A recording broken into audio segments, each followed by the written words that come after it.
हम असदुद्दीन ओवैसी की एक नुक्कड़ सभा में पहुंचे, जहां उनसे देश की सियासत से लेकर बीजेपी कैंडिडेट माधवी लता के बारे में हमने तफसील से बात की। उन्होंने भी टीवी9 के कैमरे पर खुलकर अपने दिल की बात कही। हम मौजूद हैं AIMIM के चीफ असदुद्दीन ओवैसी की सीट हैदराबाद में, और यहाँ पर वो जनसंपर्क अभियान के तहत लोगों के बीच पहुँचने वाले हैं। तो हम भी यहाँ पहुँचे हैं, बात करेंगे आज असदुद्दीन ओवैसी से, उनके बीच रहेंगे, उनके साथ उनके समर्थकों से बात करेंगे और समझेंगे कि दरअसल उनके समर्थक क्या चाहते हैं, साथ ही हैदराबाद की जनता के मन में क्या है। लेकिन आपने अभी तक असदुद्दीन ओवैसी को उनके एक खास तरह के समर्थकों के साथ बात करते हुए सुना है, लेकिन आज कुछ अलग तरह के समर्थक भी हमें यहाँ दिखाई दे रहे हैं, उनसे भी बात करेंगे। लेकिन बस कुछ ही समय में यहाँ पहुँचने वाले हैं असदुद्दीन ओवैसी, तो उनसे शुरुआत करेंगे बातचीत के सिलसिले की और फिर लोगों के बीच भी जाएंगे। भीड़ बहुत है यहाँ पर, लोगों को रोकना बहुत मुश्किल हो रहा था, बहुत समय से वो इंतजार कर रहे थे कि आप यहाँ पहुंचेंगे। तो इस कदर की जो भीड़ है वो हर तरफ हमें दिखाई दे रही है हैदराबाद में, जहाँ पर आपका जिक्र है। ये अल्लाह का करम है, ये अवाम की मोहब्बत है, इनका भरोसा एतमाद है, और मेरे लिए एक बहुत बड़ी जिम्मेदारी भी है, एक अमानत भी है, और एक किस्म से एक बोझ भी है। तो आप कोशिश कर रहे हैं हम तमाम लोग उस जिम्मेदारी को और उस मोहब्बत के ऊपर उतरने की, आवाम में जो एक एतमाद है उसको हम कोशिश कर रहे हैं। इतनी बड़ी संख्या में समर्थक मौजूद हैं, आप कह रहे हैं समर्थन है आवाम का, लेकिन आपके विरोध में जो लोग हैं वो ये कहते हैं कि यहाँ तो बोगस वोटर बहुत हैं, मतलब लाखों में संख्या बता देते हैं, जितना आपका मार्जिन बढ़ता जाता है उतना वो बोगस वोट हर साल बताते हैं कि ये बढ़ गया है बोगस वोट। अब देखिए, वो हम लोग हैदराबाद में कहावत बोलते हैं कि नाच ना जाने तो आंगन टेढ़ा। तो अब इलेक्शन कमिश्नर ऑफ इंडिया तो एक कॉन्स्टिट्यूशनल बॉडी है, ऑटोनमस बॉडी है, और हर साल जनवरी में आइए बैठ सकते हैं। जी, हर साल जनवरी में नामों का इंक्लूजन होता है, और फिर लोगों को इलेक्शन कमीशन अपॉर्चुनिटी देता है कि आप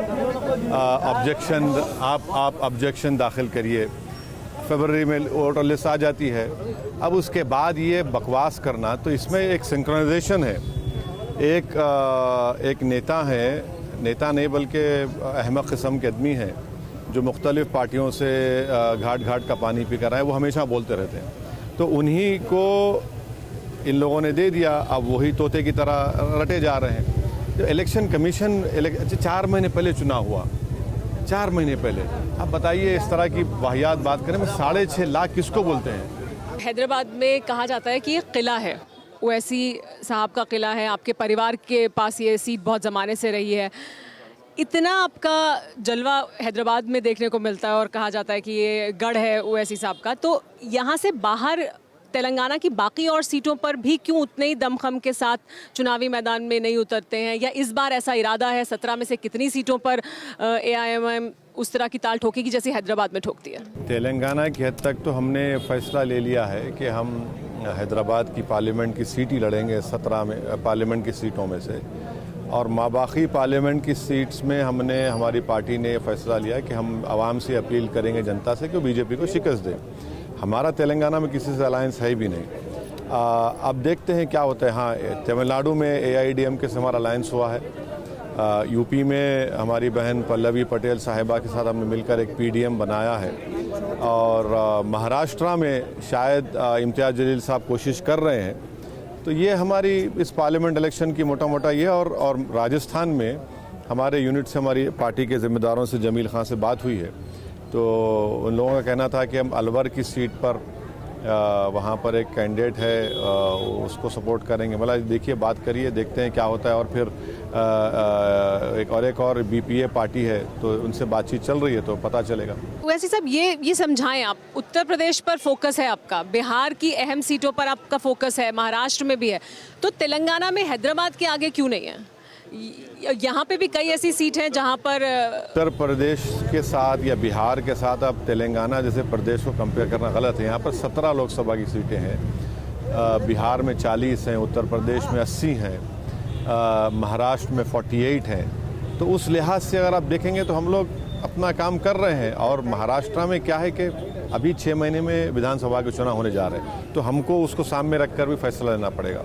ये तो हमेशा कहा जाता है कि आप बयान देते हैं मोदी के ख़िलाफ़, बीजेपी के ख़िलाफ़, आरएसएस के ख़िलाफ़ कि वो क्या, उनकी क्या नीतियाँ हैं, वो नीतियाँ ठीक नहीं हैं देश के लिए, उनके विरोध में राजनीति होनी चाहिए, उनसे अलग राजनीति होनी चाहिए। लेकिन नुकसान पहुँचता है उन लोगों को जो उनके विरोध में ही खड़े हैं। ये तो ऐसा हो जाएगा ना कि अब ये कल ये भी कह देंगे ओवैसी साहब सांस मत लीजिए, आपके सांस लेने से उनको फ़ायदा पहुंच रहा है। तो ये तो गलत बात है ना भाई। अगर मैं पहले तो मैं लड़ नहीं रहा हूँ, तब भी आप समझते हैं कि मैं कुछ कर रहा हूँ। मुरादाबाद में मेरा कोई कैंडिडेट नहीं है, जबकि वहाँ पर आपने उनको टिकट नहीं दिया। सिटिंग एमपी को वहाँ के कई उन्हीं के पार्टी के नेता हमको आकर क्या क्या बातें कही। हम बोले नहीं भाई, हम ST साहब के साथ हमदर्दी रखते हैं और वो अगर कुछ फैसला लेंगे तो हम कुछ कर पाएंगे। उन्होंने फैसला नहीं लिया। रामपुर के कई लोग हमसे रब्ता किए, हम बोले भाई आप रामपुर में हम इज़्ज़त करते हैं, वो जेल में है, उनकी वाइफ जेल में है, बेटा जेल में, हम खामोश हो गए। भाई आप अगर सेल्फ गोल पे सेल्फ गोल करना आपका एक आर्ट बन चुका है तो मैं क्या कर सकता हूँ। आप बताइए 2014, 2017, 2019, 2022 चार इलेक्शन आप हार जाते हैं और इल्ज़ाम लगाते हैं किसी और पर। अब इसका तो हल मेरे पास नहीं है। लेकिन मैं ये ज़रूर बताना चाहूँगी हमारे दर्शकों को कि आमतौर पर ओवैसी साहब के एक तरह के वक्तव्यों को सुना होगा आपने, या ये कहा जाता है, उन पर इल्ज़ाम लगता है कि वो मुस्लिम समाज की ही बात करते हैं या मुस्लिम हितों की ही बात करते हैं। लेकिन आज यहाँ उनके कुछ और ऐसे समर्थक मौजूद हैं जिनसे हम बात करने की कोशिश करेंगे। तो मैं पहले उनसे बात कर लूँ, फिर ओवैसी साहब आपसे बात करूँगी। नाम बताएँ पहले आप अपना। मेरा नाम अनिल है, मैं पुराना पुल का निवासी हूँ और मैं पारधी हूँ, पिट्टललू आदिवासी हूँ मैं, जो कि अभी लास्ट थोड़े दिनों से माधवी लता जो कि हमारे नाम पे वोट मांग रही है, पूरे वेस्ट बातें करके। नाम बता दीजिए जल्दी। मेरा नाम शिवशंकर है, मैं लंगरोस का सदर। मातंगी रमेश है मेरा नाम। आपका नाम? शैलेंद्र सिंह कालिया पहलवान। तो ओवैसी साहब पर ये बार-बार इल्जाम लगता है वो तो सिर्फ मुसलमानों की बात करते हैं, यहाँ हैदराबाद में सिर्फ मुसलमानों की बात नहीं करते। नहीं, गलत है मैडम, क्योंकि हम SC ST BC माइनॉरिटीज पूरे मिलके हमारे असद साहब के साथ है। क्योंकि आपको मालूम होना चाहिए कि बाबा साहेब अम्बेडकर भी बारिस्टर ला पढ़े, वही बारिस्टर ला हमारे असदुद्दीन ओवैसी साहब पढ़े। महिलाएं भी यहाँ पे मौजूद है, उनसे भी बात कर लेते हैं। आपका नाम क्या है? रचना। आपका नाम? चंद्रा। सुहासनी। रुमीना। तो ये भी रंग देखने को मिला हमें आज हैदराबाद में। आपको मैं एक इंट्रोडक्शन कराऊंगा। ये राजमोहन हमारे कॉरपोरेटर हैं, 4 मर्तबा के कॉरपोरेटर हैं और राजमोहन के हराने के लिए योगी अमित शाह कर कैंपेन किए इनके खिलाफ, तब भी राजमोहन जीत गया वहाँ से। अब इनकी वाइफ एक मर्तबा थी, तीसरे मर्तबा राजमोहन जीत कर आए। ये बैकवर्ड क्लास के हमारे बहुत बड़े नेता हैं। तो ये बोलना है कि MIM पार्टी सिर्फ एक ही समुदाय की बात करती है और दूसरे समुदायों के खिलाफ है, सरासर झूठ है ये। अब अच्छा, इसमें हमारा एक स्वामी यादव एक कॉरपोरेटर हैदराबाद में, वहाँ पर तो मुस्लिम वोटर बहुत कम है, उसके बावजूद भी स्वामी यादव जीतता है। लेकिन फिर आपकी जो बयान आते हैं, जो आपकी स्पीच आती है, वो जो स्पीच है, बयान है, जो आपके वक्तव्य सुनाई देते हैं, उसमें ये जिक्र नहीं होता है। नहीं, इससे देखिए, इससे मेरी गलती नहीं, इसमें आप लोगों की गलती, मैंने आपकी बिरादरी की। तो आपको जो दिखता है जिससे आपको फायदा होता है आप उठा लेते हैं, मगर हम तो बोलते हैं। अब अमित शाह, योगी आदित्यनाथ राजमोहन के लिए 2-2, 3-3 घंटे कैंपेन किए और राजमोहन थोड़ा परेशान भी थे पिछले बार। बोला भाई आराम से रहे, तो एक नहीं हम लोग 2 सीट जीत गए। तो ऐसा नहीं है कि हम किसी के खिलाफ हैं, काम करते हैं। आप देखिए सामने ये जो 2 BHK के फ्लैट्स बने करीब 750-800, इसमें मुस्लिम भी हैं, गैर मुस्लिम भी हैं। हम ही खुद बनाए यहाँ पर गवर्नमेंट को रिक्वेस्ट करके हमारे रिप्रेजेंटेशन पर। तो यही तो मोदी जी भी कहते हैं कि हम सबका विकास कर रहे हैं, हम भेदभाव नहीं कर रहे हैं, हम घर दे रहे हैं। और आंकड़े भी बताते हैं, उत्तर प्रदेश के आंकड़े जारी करते हैं कि हम घर दे रहे हैं, उसमें मुसलमानों को भी घर मिल रहा है। उसमें ज़मीन आसमान का फ़र्क ये है कि वो सिर्फ ज़बानी तौर पर बोलते हैं, हम उसको ज़मीन पर अमल करके दिखाते हैं। आप जाकर देख लीजिए, ऐसा ये हमारे राजमोहन साहब के वार्ड में ये पारदी लोग हैं। मैंने अपने MP फंड से 75 या 1 करोड़ के करीब का कम्युनिटी हॉल बनाया हूँ। कम्युनिटी हॉल बनाया हूँ। बरसों से वहाँ पर पीने का पानी का मसला था, उसको हम हल कराए। तो भाई इंसान है ना, मेरे खिलाफ वोट भी देंगे नहीं देंगे अलग बात, मगर मेरी तो जिम्मेदारी है, तो हमको तो काम करना है। और गरीबी है, बेरोज़गारी है, अच्छा, इनका कई ज़माने से इनका शेड्यूल ट्राइब का मसला हल था। हम जाकर लड़कर इन लोगों के साथ मिलकर हम लोग उनको एसटी स्टेटस दिलाए, सर्टिफिकेट मिल रहे हैं उनको। तो ये बीजेपी और हमारे जो अपोनेंट्स हैं उनको एक प्रोपेगेंडा मिलता है, पर हम बोलते हैं भाई तुम ज़मीन पर आकर देखो कि थोड़ी कोई जीतता है बगैर किसी सबको साथ लेके साथ वोट ना लिए। आपने कहा कि राजमोहन जी के लिए बड़ी मेहनत की गई, खुद गृह मंत्री अमित शाह यहाँ पर आए, योगी आदित्यनाथ आए, रैलियाँ हुई।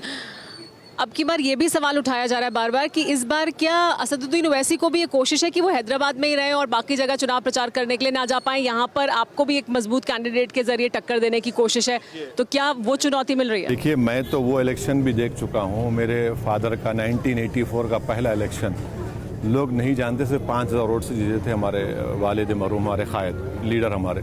फिर 96 का एक पार्लियामेंट का इलेक्शन हुआ था जिसमें वेंकैया नायडू खुद खड़े हो गए, पार्टी से एक रेबल कैंडिडेट खड़ा हुआ, तब भी वो हम लोग कामयाबी हासिल की अल्लाह के फजल करम से। फिर 2009 में ऐसा ही इलेक्शन हुआ। तो इलेक्शन में हम कैसा पिक एंड चूज़ कर सकते हैं अपने अपोनेंट को? जो भी आएगा हमको मुकाबला करना है। बीजेपी से मुकाबला होगा, उनकी आइडियोलॉजी पर होता रहेगा। नहीं, पर किले को बचाने के लिए मेहनत करनी पड़ेगी क्या इस बार? नहीं, चाहे इलेक्शन म्यूनसिपल इलेक्शन हो, ज़िला परिषद का हो, पंचायत का हो, विधानसभा का हो, पार्लियामेंट का हो, मेरी पॉलिटिकल डिक्शनरी में कि कोई इलेक्शन को आप इजी नहीं ले सकते। यकीनन आपको मेहनत करना है, मेहनत करते आ रहे हैं, हम पीछे नहीं हटेंगे मेहनत के एतबार से। और इनको ये नहीं मालूम कि ये तमाम पार्टीज बशुमुल बीजेपी चुनाव से पहले एक्टिव होते हैं। हम लोग तो हमारे ऑफिस में हर हफ्ते में 6 दिन हम बैठते हैं वहाँ पर, इनके अच्छे बुरे में हम लोग पहुँचते हैं।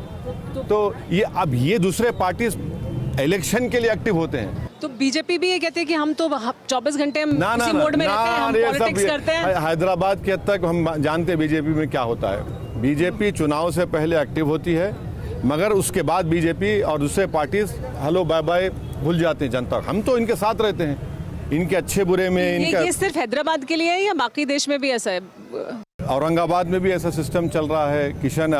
किशनगंज में अख्तर उल ईमान साहब ने अपने ही कॉन्स्टिट्यूंसी में इस तरह का उन्होंने सिस्टम इवॉल्व किया है।